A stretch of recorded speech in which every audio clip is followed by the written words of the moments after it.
The XMUFM brings you News Break.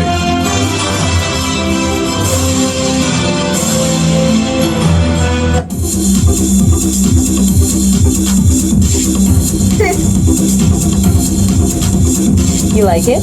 You like the sound so much? Yes, you are dancing, anak. Wait, anak, ha?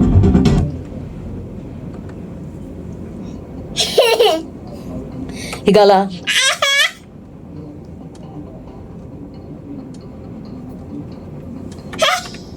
Higala maayong hapon. Don't.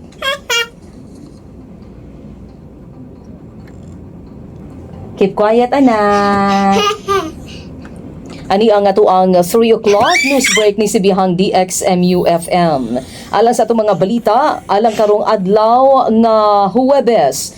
Today is May 8, 2025 o kani ang inyong tigbalita LG Iman Aninayon. Alang sa itong mga balita, nagpahimangno si Konsihala Luna Acosta sa tanang negosyante sa Davao City nga magbantay sa mga taong nagpakaarong ingnon nga miyembro sa kapulisan o Davao Police Auxiliary nga nanghimakak sa ilahang pag-apil sa implementasyon sa CCTV Ordinance. Kini tungod sa mga nadawat nga report nga adunay mga individual nga nangilad nga nanikas pinaagi sa pagpamugos o pagpamaligya og CCTV nga ilahang giingong required sa balaod. Giklaro ni Acosta nga siya maoy chairperson sa Committee on Peace. Anak, don't shout. What do you want? Where is the cellophane? Yee! What is that? You're welcome.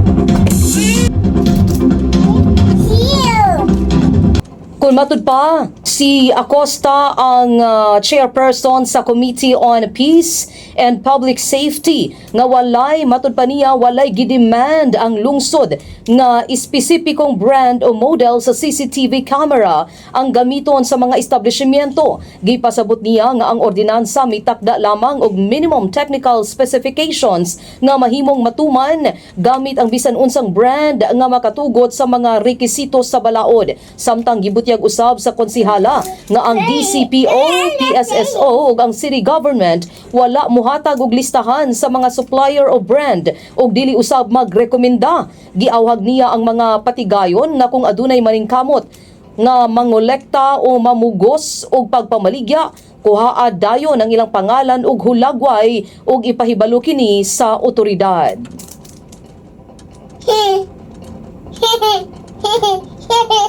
Sa pikasbahin, giaprobahan na sa Davao City Council ang ordinansa nga nagtumong sa pagtukod sa